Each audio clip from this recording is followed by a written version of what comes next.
पुण्याच्या गणेशोत्सवाला खूप मोठी परंपरा, खूप मोठा इतिहास आणि त्यातल्या त्यात इतिहासाचे दाखले आहेत। खरं तर पुण्याचा जो गणेशोत्सव आहे त्या गणेशोत्सवाला जर इतिहासाचे दाखले आणि पुरावे बघितले तर आता 131 वर्षापेक्षा जास्त हा गणेशोत्सवाचा काळ होतो। लोकमान्य टिळक असतील, खाजगीवाले असतील, भाऊ रंगारी असतील यांनी या सगळ्या गणेशोत्सवाला पुण्यात सार्वजनिक स्वरूप दिलं। इंग्रजांच्या विरोधात तरुणांनी एकत्र यावं, भारतीयांनी एकत्र यावं आणि हा लढा गणेशोत्सवाच्या माध्यमातून उभा राहावा अशी त्यामागची भावना होती। अर्थात 1892, 1893 आणि 1894 या गणेशोत्सवाला, पुण्याच्या गणेशोत्सवाला मोठी महत्त्वाची ही 3 वर्ष मानली जातात। यापूर्वी गणेशोत्सव होत नव्हता का? तर नक्कीच होता। घरोघरी गणेशाची पूजा केली जायची। गणेश चतुर्थीला अगदी पेशव्यांच्या वाड्यात देखील हा गणेशोत्सव या आधी व्हायचा असे देखील काही पुरावे, काही दाखले, काही संदर्भ इतिहासात सापडतात। पण या दाखल्याचा, या पुराव्याचा, या संदर्भाचा आता हे सगळं कुठं आहे?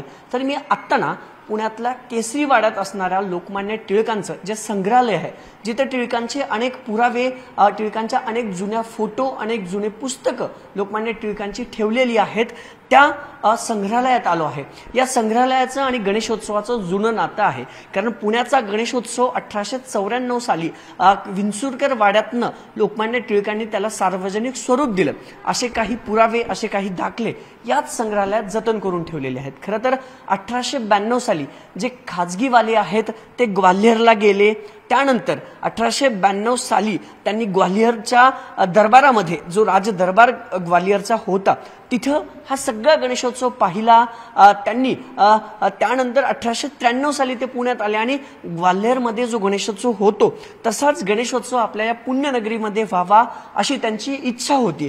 त्यानंतर 1893 मध्ये खाजगीवाले, घोटवडेकर आणि श्रीमंत भाऊसाहेब रंगारी असे 3 सार्वजनिक गणेशोत्सव किंवा गणपती सार्वजनिक असे 3 बसले आणि त्यानंतर लोकमान्य टिळकांनी हा उत्सव एक ऊर्जेचा उत्सव होईल, स्वातंत्र्य लढ्याच्या चळवळीसाठी, सामाजिक ऐक्यासाठी हा गणेशोत्सव आपल्याला उपयोगी आणता येईल म्हणून 1894 ला लोकमान्यांनी या उत्सवाला व्यापक स्वरूप दिलं आणि विंचुरकर वाड्यात त्यावेळेस केसरी वाडा नव्हता तर टिळक विंचुरकर वाड्यात राहत होते आणि पहिला 1894 साली त्यांनी सार्वजनिक गणेशोत्सव सुरू केला।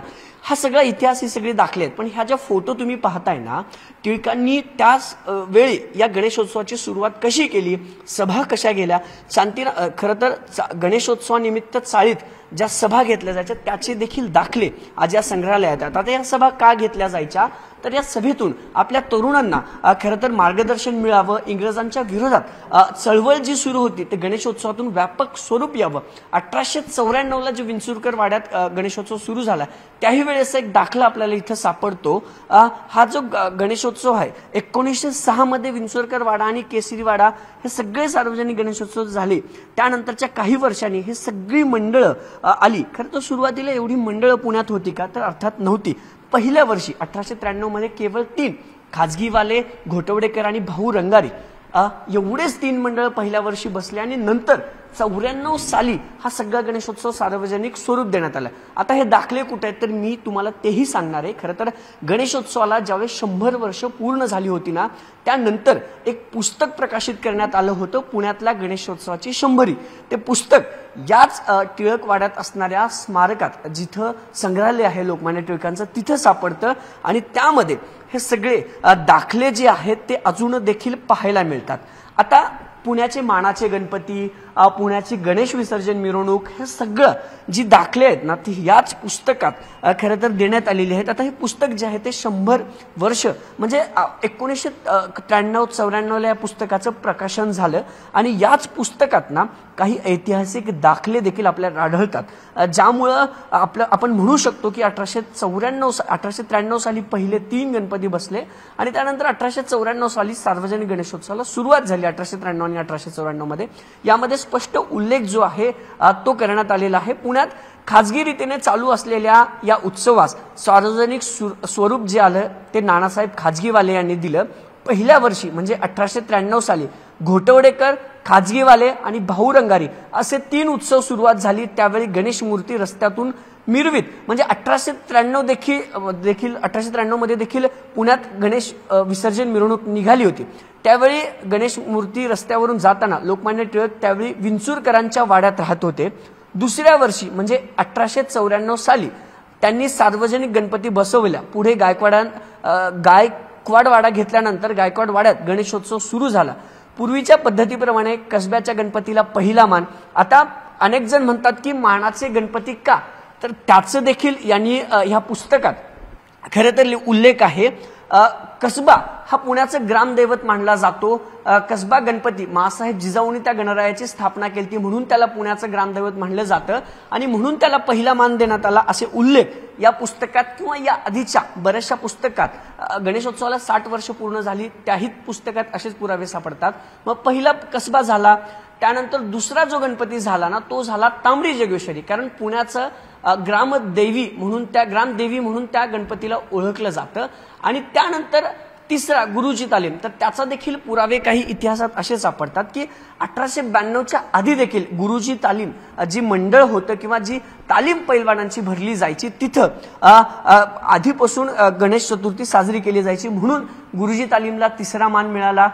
पेशवेकालीन वसाहत होती किंवा बाजारपेठ होती म्हणून खरं तर चौथा मान जो दिला तो तुळशीबाग आणि पाचवा केसरीवाड्यातला टिळकांचा गणपती म्हणून पाचवा गणपती। पण ज्यावेळेस 1893 मध्ये गणेशोत्सवाची सुरुवात झाली किंवा 1894 मध्ये हा गणेशोत्सव सार्वजनिक टिळकांनी केला त्यावेळेस मात्र एवढी मंडळी खरं तर मंडळ नव्हती।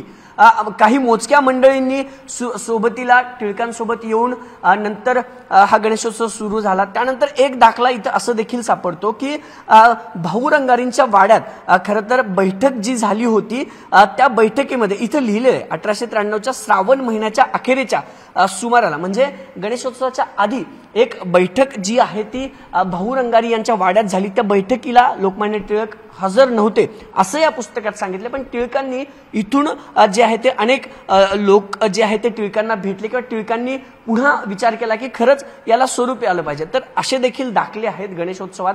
हिंदूंनी किंवा इतर सगळ्या समाजाने हा गणेशोत्सव एका समाजापुरता मर्यादित न राहता हा देखील दाखला या पुस्तकात देण्यात आलेला आहे। आणि असे अनेक पुरावे आता या संग्रहालयात सापडतात। यातून असं जे स्पष्ट होतं की का हा गणेशोत्सव सार्वजनिकरित्या एवढा मोठा झाला, ब्रिटिशांच्या विरोधात लढण्यासाठी टिळक असतील, भाऊ रंगारी असतील यांनी कशी सुरुवात केली।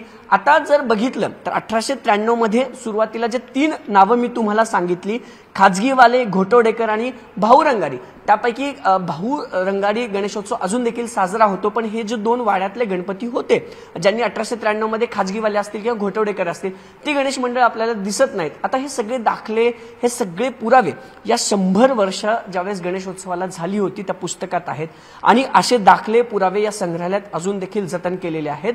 आणि त्यासह माझ्या मागे जर तुम्ही पाहिलात तर 1894 मध्ये टिळकांनी ज्यावेळेस गणेशोत्सवाला सुरुवात केली त्यावेळेस टिळकांनी मिरवणूक जी बाप्पांची काढली होती ना ती याच पालखीतून बाप्पांना वाजत गाजत आणलं होतं असा दाखला देत अजूनही टिळकांच्या संग्रहालयात हे सगळे जे आहे ते जतन करून ठेवण्यात आलेलं आहे। खरं तर 131 वर्षापेक्षा अधिक पुण्याचा गणेशोत्सव साजरा केला जातो आणि म्हणून या गणेशोत्सवाला व्यापक स्वरूप जे आहे ते याच मिळालं। ब्रिटिशांच्या विरोधात लढण्यासाठी टिळकांनी खरं तर हा सगळा गणेशोत्सव 1894 मध्ये सुरू केला।